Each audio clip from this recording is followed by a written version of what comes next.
Blueberries for Saul by Robert McCluskey. One day, little Saul went with her mother to Blueberry Hill to pick blueberries.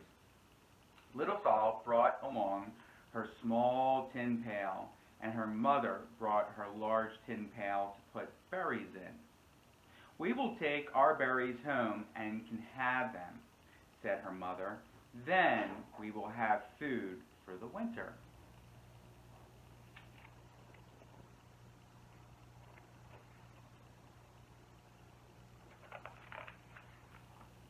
Little Saul picked 3 berries and dropped them in her little tin pail. Kaplink, kaplank, kaplunk. She picked 3 more berries and ate them. Then she picked more berries and dropped one in the pail. Kaplunk. And the rest she ate. Then little Saul ate all 4 blueberries out of her pail.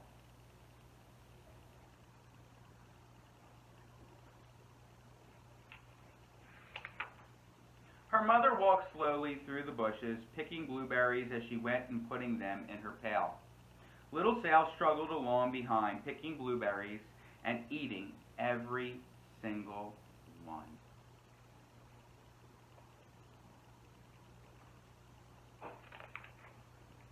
Little Saul hurried ahead and dropped the blueberry in her mother's pail. It didn't sound kaplink because the bottom of the pail was already covered with berries. She reached down inside to get her berry back. Though she really didn't mean to, she pulled out a large handful because there were so many blueberries right up close to the one she had put in.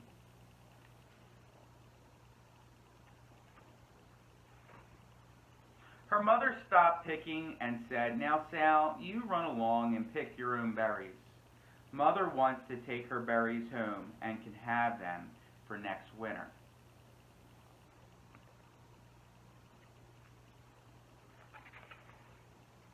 Her mother went back to her picking little Sal because her feet were tired of standing and walking, sat down in the middle of a large clump of bushes, and ate blueberries.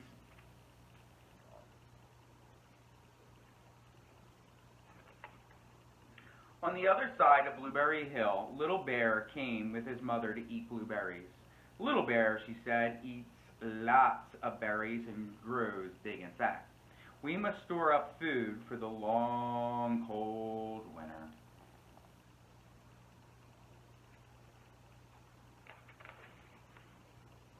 Little Bear followed behind his mother as she walked slowly through the bushes, eating berries.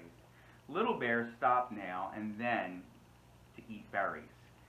Then he had to hustle along to catch up.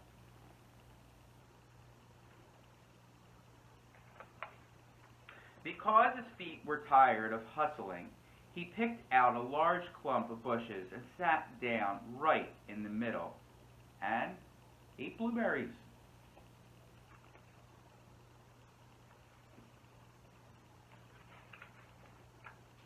Over on the other side of the hill, little Sal ate all of the berries she could reach from where she was sitting. Then she started out to find her mother.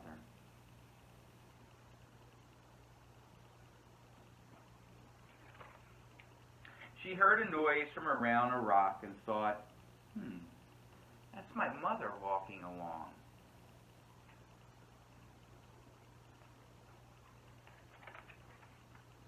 But it was a mother crow and her children. And they stopped eating berries and flew away, saying, "Caw, caw, caw." Then she heard another noise in the bushes and thought, that is surely my mother, and I will go that way.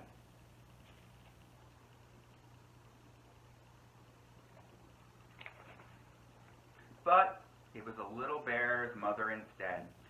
She was tramping along, eating berries and thinking about storing up food for the winter. Little Sal tramped right along behind.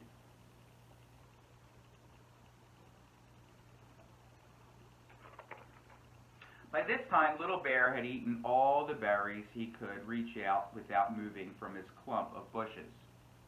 Then he hustled off to catch up with his mother. He hunted and hunted, but his mother was nowhere to be seen. He heard a noise from over a stump and thought, "That is my mother walking along."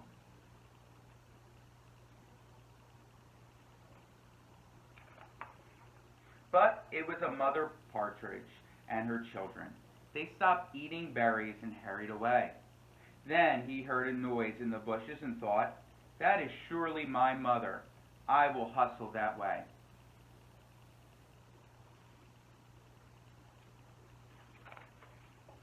But it was Little Sal's mother instead. She was walking along picking berries and thinking about canning them for next winter.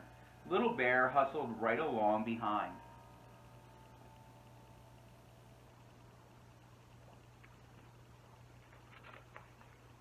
Little Bear and Little Sal's mother and Little Sal and Little Bear's mother were all mixed up with each other among the blueberries on Blueberry Hill.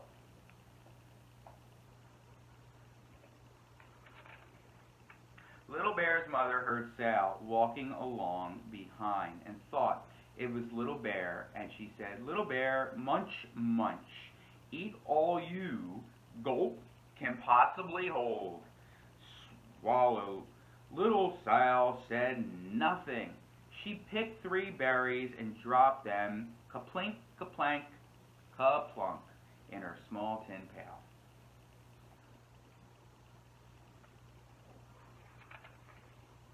Little Bear's mother turned around to see what on earth could make a noise like kaplunk. "Grumph!" she cried, choking on a little mouthful of berries. "This is not my child. Where is a little bear?" She took one good look and backed away. She was old enough to be shy of people, even a very small person like Little Sal. Then she turned around and walked off very fast to hunt for Little Bear.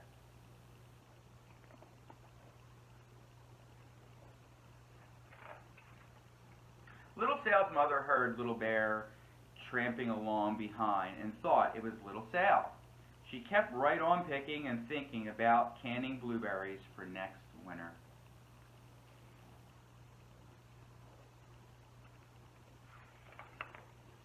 Little Bear padded up and peeked into her pail. Of course, he only wanted to taste a few of what was inside, but there were so many and they were so close together that he tasted a tremendous mouthful by mistake. "Now, Sal," said Little Sal's mother without turning around, "you run along and pick your own berries. Mother wants to can these for next winter." Little Bear tasted another tremendous mouthful and almost spilled the entire pail of blueberries.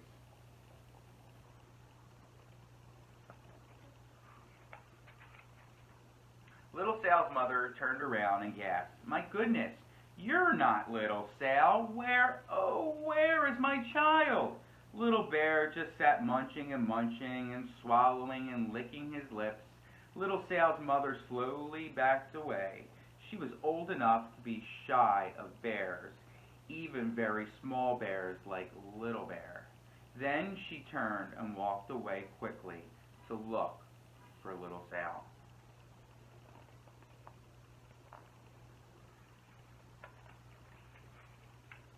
She hadn't gone very far before she heard a kaplink, kaplank, kaplunk. She knew just what made that kind of noise.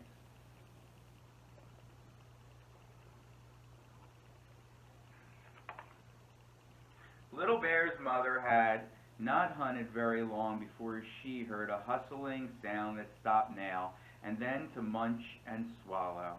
She knew just what made that kind of noise.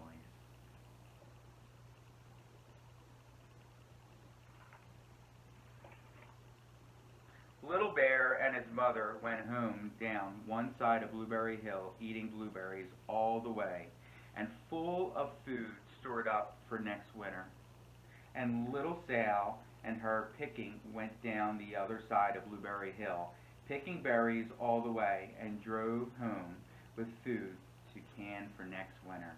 A whole pail of blueberries and 3 more besides.